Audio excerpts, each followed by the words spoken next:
We're very lucky to have Shankar talking to us about all of the updates that have happened radiation oncology-wise in the past 12 months. Welcome. So thank you again, ANZUP and the organising committee, Carmel, for getting me up here tonight. It's always a very hard act to follow a class act like Arun and Azad, but I'm going to try my best tonight. My talk was actually titled Precision Radiotherapy in 2016, and I actually gave that title before I actually knew what the talk, what topics would be up there. So I'm going to apologise in advance. This talk is neither precise from the presentation point of view nor the content, but I'll try to muddle through the way. So I'm going to be talking about 4 specific topics tonight. One is looking at primary treatment modalities in prostate cancer, specifically the PROTECT study. Secondly, looking at dose and fractionation in primary intact prostate radiotherapy. Looking at the timing of androgen deprivation after failure in surgery and radiotherapy, and a little personal indulgence into SBRT or SABR for primary inoperable RCC. So the first study I'm going to talk about was wowee, what a year in GU oncology for RadOnc. The first big study is one of the only fully completed randomised study of active treatment, active monitoring for intact prostate cancer, which is the PROTECT study in the UK. So this study, there are 2 publications that came out earlier on this year, and they're both 10-year outcomes. One was focusing on the quality of life outcomes, one on the clinical outcomes. And this is a study that was masterminded by a urologist, Mr. Hamdi, and there was a large group of radiation oncologists and urologists and oncologists involved in this in the UK. So the method, this is an unblinded 3-arm randomised trial. The location was in the UK. This is a decade of recruitment from 1999 to 2009. The study basically had an input screening period where basically patients were sent to their GP for screening. They were participating in a screening trial, and there were over 80,000 patients that were screened in this portion of the trial. The intervention, basically the intervention was sent to the patients to go and attend this clinic to have a PSA check, and they were aged between 50 and 69. A screening PSA test was offered to all those who elected to participate. So this study really had inclusion criteria of patients between 50 and 70 years of age. They were fit for any of the 3 treatment options that were available, so active monitoring, radiotherapy or surgery, and they had a life expectancy of 10 years or greater.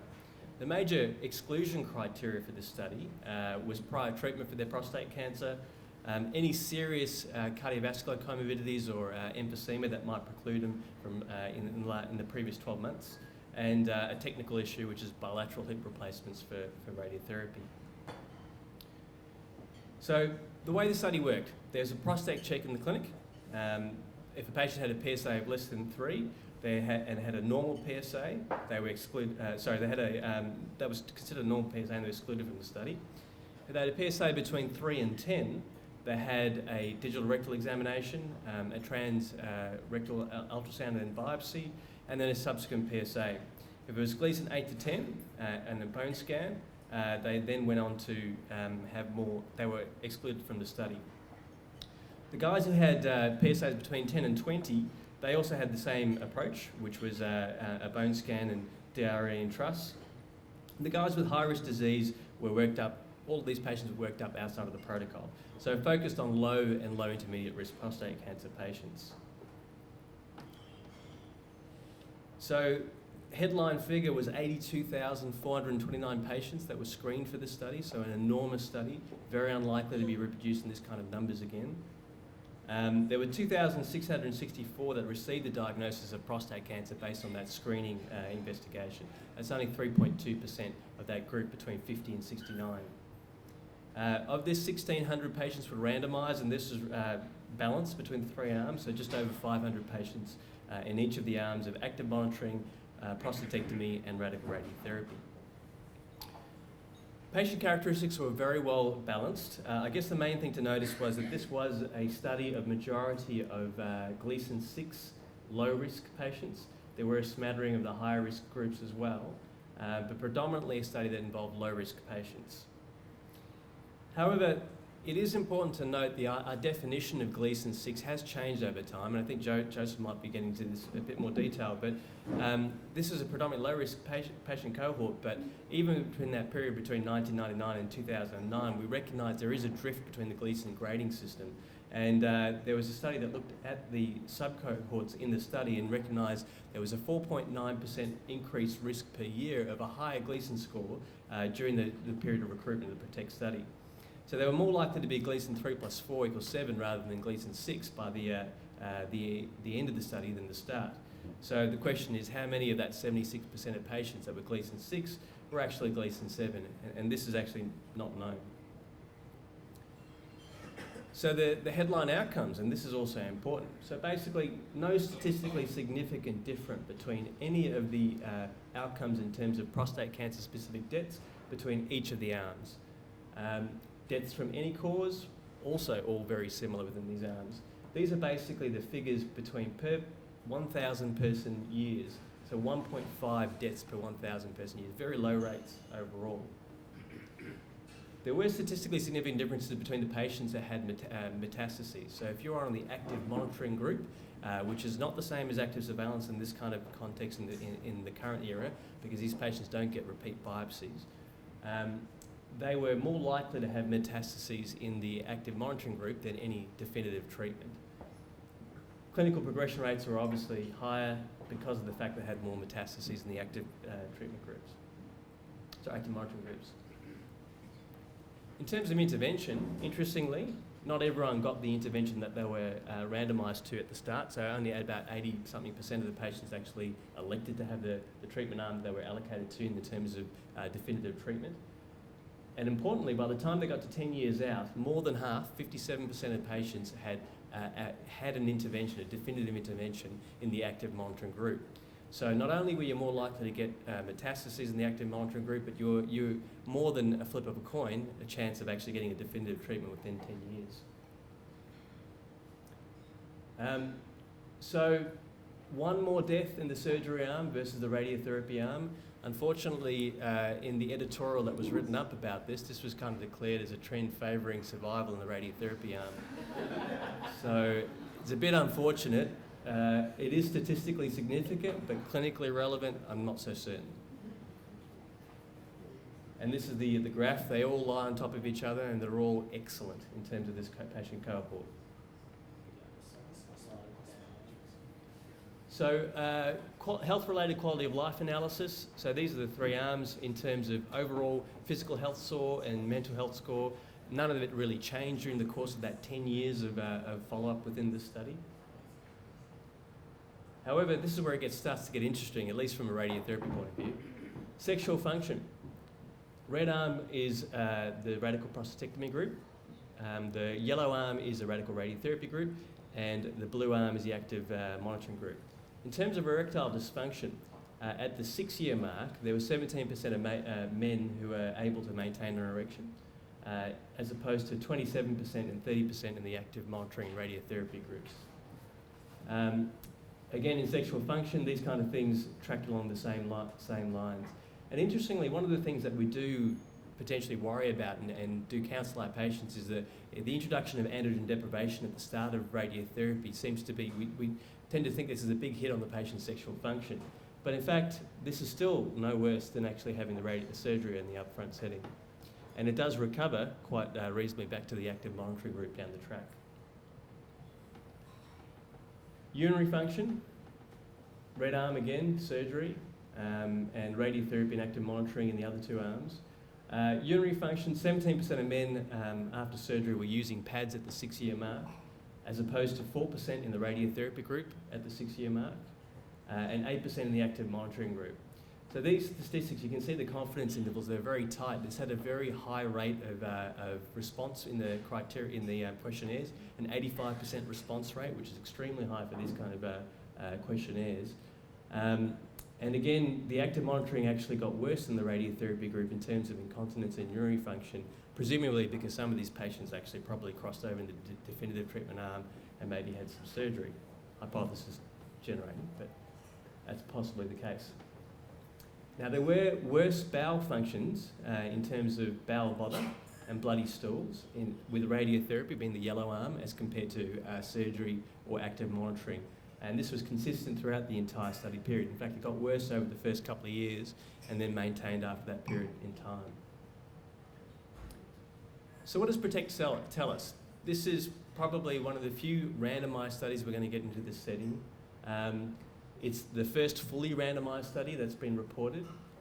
These are low to intermediate risk group patients, and outcomes are good. There's only a very few cancer-related deaths in this entire cohort.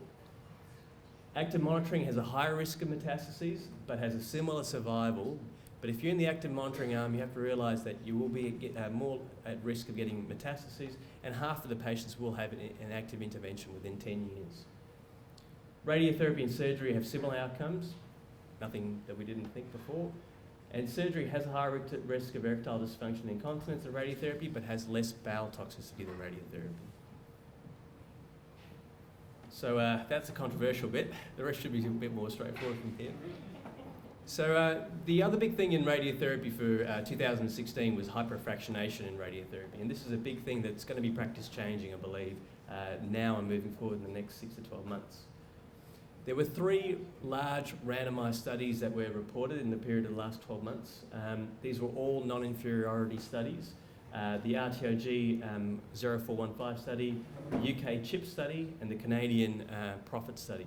And these are all studies that were designed to test whether a shorter course of radiation could be better than a longer course of definitive radiotherapy for the prostate.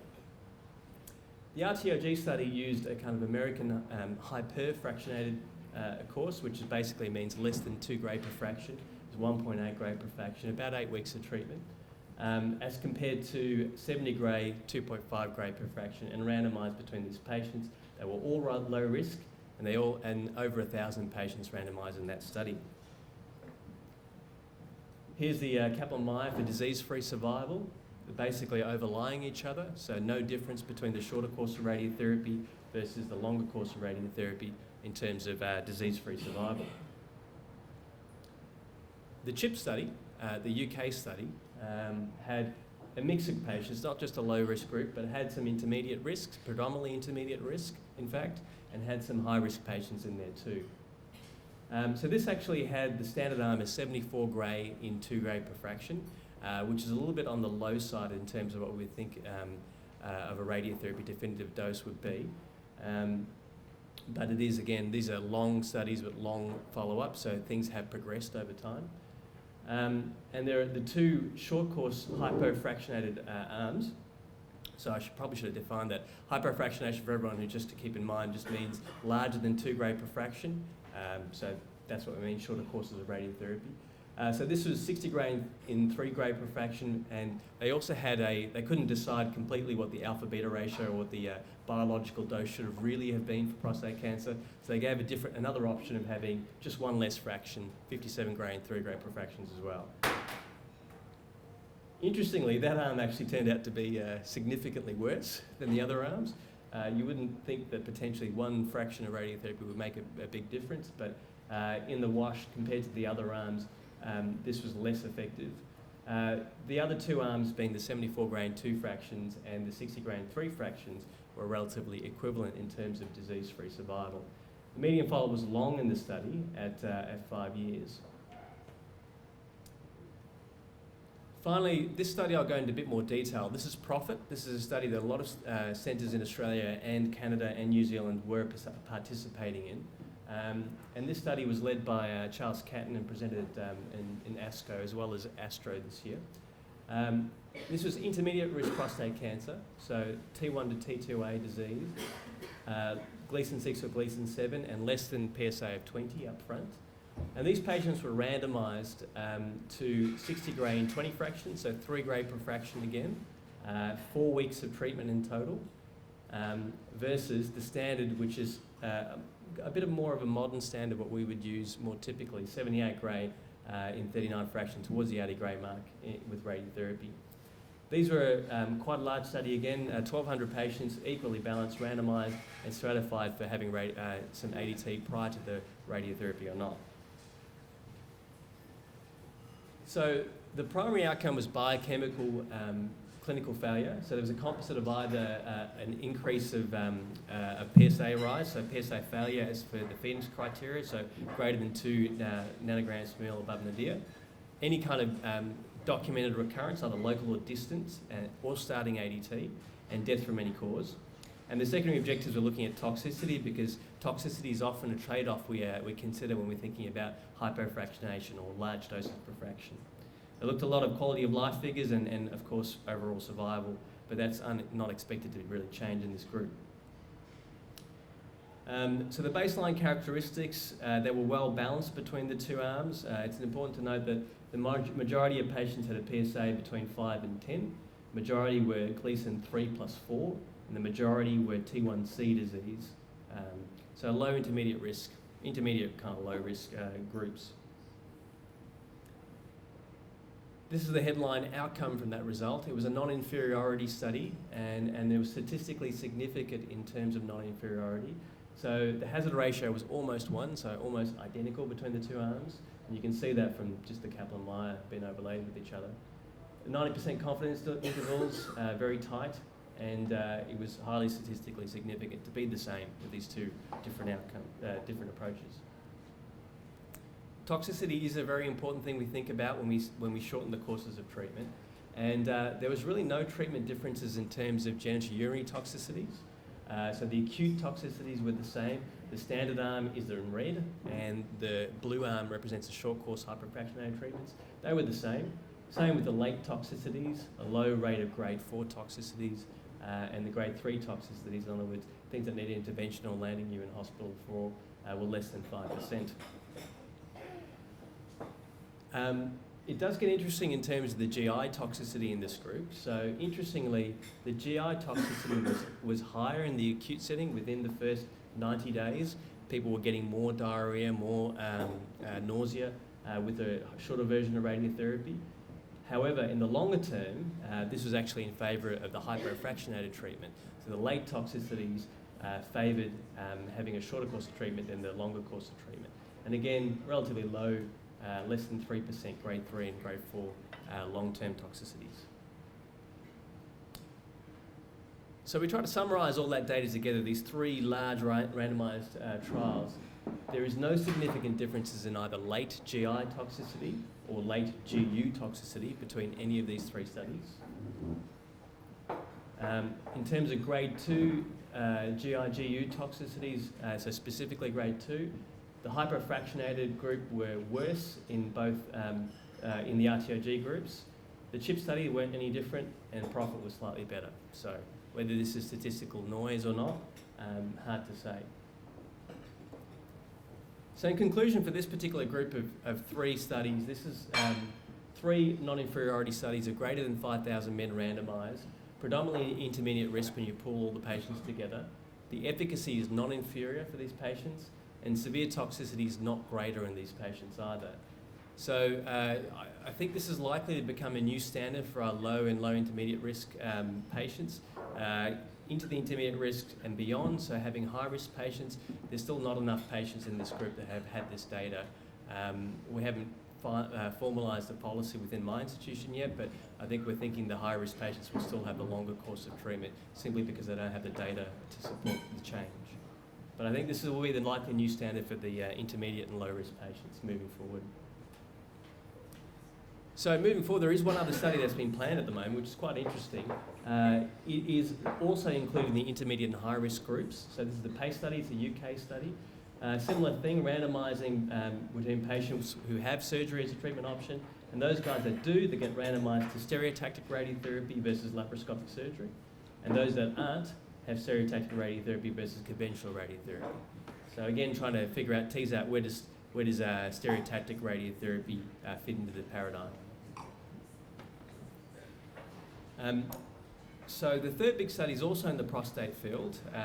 So it is a bit prostate heavy to date, but that's the way the cards have fallen this year. This is looking at timing of androgen deprivation therapy. I think this is important because this is a study led by TROG, and a few of the authors here are well known to some of the people in this room. Gillian Deshane actually led this study. And this was a randomised phase 3 study that was looking at the timing of androgen deprivation therapy in the setting of treatment failure. So this is 29 public and private centres that were in Australia, New Zealand and Canada. There was two groups really. The predominant group was the classic PSA relapse. So patients who had a PSA rise from nadir, either post-radiotherapy at 2 years, post-radical prostatectomy, with a greater than rise of 2 nanograms per litre, post-radical prostatectomy, and in the combination of both. They also had a second group that were those that were a bit more nebulously classified. It was kind of termed those inappropriate for curative treatment. So those are guys who had primary disease that weren't appropriate for definitive local treatment, which is a very small group, versus those guys who had low volume metastatic disease, or even higher volume. Very few of those patients ended up being enrolled, and who hadn't had any previous therapy. Busy slide, we'll go through this in a bit of detail, but basically there were about 200 patients enrolled, 250 patients enrolled in the group 1, that was a PSA relapse group, and 32 patients enrolled in the incurable disease group. We had mostly radiotherapy patients, in fact, so 64% had radiotherapy in both arms. Fewer patients, about a third, had radical prostatectomy as a definitive treatment. The majority of patients were were intermediate and high risk groups, and that was in both the PSA relapse group and the incurable group. The way the randomisation worked is in the end there was 293 patients, and they were randomly assigned to these two types of treatments, two types of groups, and had androgen deprivation up front versus delayed androgen deprivation, and different trigger points were basically based on PSA rise and symptoms. So the headline results for overall survival, not a lot happened for the first few years in terms of overall survival, but then the Kaplan-Meier graphs did actually separate. This was statistically significant, and when accounting for the stratification factors, it was kind of barely there, but the hazard ratio was 0.55 in this group, and in these two groups. They were both pulled into this particular graph. If you do take out just the incurable group, so those guys with the PSA relapse, which is the larger group in this is 250 patients rather than just the 30, this statistical significance was lost. Hazard ratio was similar, but and you can tell from the separation of the curves, the idea was the same, but just too few patients to be able to prove this. So conclusions, the hazard ratio, so the overall survival was barely significantly longer in the immediate ADT arm versus the delayed arm. Long survival was seen both in the immediate and delayed groups, and the median survival was not reached. If we focus just on those guys who have a PSA relapse after their definitive treatment, the significance was lost, so we don't have the data to be able to support that just yet. There are some limitations of the study. This was quite a slow accruing study. Only a third of the men that were screened entered the trial. They had to reduce the sample size, in my understanding, at the end of the study. Most centres recruited specialised in rad-onc, not surg-onc, so many post-surgical patients may not have been screened for the study. The plan for this group, this study, is basically to group the data from TOAD with the Canadian ELAT study, which also has a total of 350 men, and hopefully this will be able to better give us a more definitive answer to this by having a meta-analysis of that data. All right, so this is a little bit of more of a personal indulgence, but there is some relevance because this did get the Best Oral Prize at ANZUP and was one of the two oral presentations at our recent Astro meeting. It's the results of the Fast Track study, which is basically a phase 1B study of stereotactic body radiotherapy for primary renal cell kidney cancer. So this was a phase 1B study that we ran at Peter Mac from 2012 to 2014. We had 64 patients screened on the study, 37 patients enrolled, and 1 patient with bilateral kidney cancer. And we confirmed 92% of these patients with biopsy confirmation. The median age in this patient cohort was 78 years, and a lot of these patients were relatively frail with a Charlson comorbidity score of 8+ in 3/4 of the patients. a significant proportion of the patients were actually referred in because of the perceived risk of post-surgical dialysis. So some of these patients had solitary kidneys or a very large endophytic centrally located kidney tumour in the context of poorly background CKD, chronic kidney disease. So in total we had 33 patients and 34 RCCs treated. The important things to note were the majority of patients had T1B and T2A disease in total, so not what we would consider small renal masses. The average tumour size was just under 5 centimetres. Most patients had firm and grade 2 disease and clear cell and histology. This is a very well tolerated treatment. Only one patient had a grade 3 treatment-related toxicity, and that was fatigue. 18%, so 6 out of the 33, had no complaint of no toxicities after treatment, so they came in for a single treatment or 3 treatments and they walked out with no symptoms, which is a pretty good outcome. The most common toxicities were chest wall pain, which were occurring in grade 1 in severity, and fatigue in the patients that we recorded. So in this study we had a median follow-up of 2 years, and the pre-treatment renal function was 55 mils, so already a background of CKD in this group. And this reduced by the 1 year mark to 11 mils per minute, and it was stable again continuing on at 2 years. The freedom from local progression at the pre-specified time points at 1 and 2 years was 100%. If you do look at the detail, there was one patient who progressed, and this was at 28 months beyond the treatment delivered. Just wasn't within the pre-specified time points. But to date, the rest of the patients at the time of the primary analysis hadn't progressed from treatment. Freedom from distant failure at 1 year, 97%, and at 2 years, 89%. Overall survival at 1 year was 100%, and at 2 years was 92%. So this is despite having a relatively unfit patient cohort. So in conclusion, based on this phase 1B pilot study, SABRE is feasible and tolerable for both T1 and T2 inoperable renal cell carcinoma. It has encouraging efficacy outcomes. The limitations are that we don't have the long-term oncological outcomes yet in this patient cohort, and we do need long-term functional and oncological outcomes. Not everyone was biopsy confirmed. We tried our best, but in 8% of patients we weren't able to achieve histological confirmation. There are few prospective studies in the field, so what we have done at Peter Mac may not be representative of everywhere else, and we do need outcomes to be validated in a multi-centre setting. So this is the punchline, this is where it's relevant. There is a phase 2 study that we're opening through collaboration, an intergroup study with TROG and ANZUP. It's co-badged TROG 1503 and ANZUP 1601. The idea is to establish the efficacy of this approach in the multi-centre setting. We're aiming for a similar methodology in the phase 1B study. We've opened it as a bit of a run-in period in the pilot study at the moment, so it is available and open for recruitment, but we're hoping to open it nationally and internationally in New Zealand and a couple of partner institutions, the Netherlands and the US, sometime in 2017, as long as all the cards fall right. So look, I thank you for your attention, and I'll see you all at ANZUP 2017.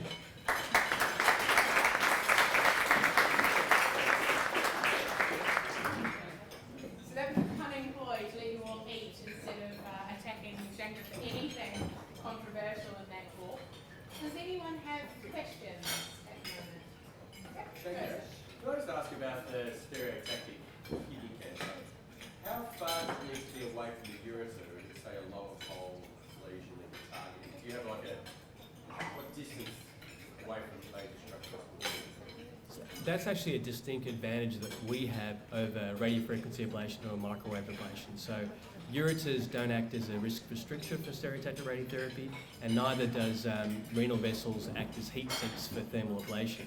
So a lot of the patterns that we have seen in terms of patients are those endophytic mid-pole tumours that are difficult to access, or the larger ones that may be challenging to do a partial nephrectomy on in a patient that might have CKD.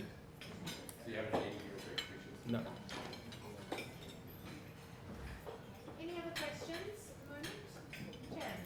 You have to discuss the project trial because we need to find out what the truth is. So just to be provocative here, I mean, you were far more likely to die from something else other than prostate cancer. And there are some people around town saying, see, I told you no one should ever have their prostate out. I'm not ascribing to that view. The data's a bit early. But in terms of the stats of the design of the trial, what do they predict the mortality would be from prostate cancer at 10 years? And why do you think it was so much better? Look, that's a great question. I wish I was at the table when they designed the study, but I think it was better than expected in terms of outcomes. I think we didn't recognise that these patients did so well, and the idea of active surveillance and active monitoring was really in its early stages of the design of that study in 1999 when patients were being recruited. It's clear that at this point that active monitoring, well, I guess active surveillance is probably the better term, is warranted in some of these patients. But what this study does show us in that cohort is that even though the survival might be the same, you are at risk of having more metastatic disease. That probably should be counselled in the discussion. You know, are you willing to have the likelihood of more metastatic disease? Most patients would say, look, I'm going to live the same amount of time, that's fine. But some will take that as anxiety on board. And I guess the difficulty is, and I think Joseph's going to talk about this a bit more, but this is a low-risk kind of prostate cancer patient group. It doesn't tell us about the majority of the workload in a sense nowadays, which is the intermediate and high-risk patients. But we can extrapolate some of the things that it does tell us from a radiotherapy perspective. It tells us what we already thought we knew, which is that outcomes are equivalent and there is a difference in toxicity profile. It's nice to have that in a randomised study rather than us just comparing different prospective cohorts.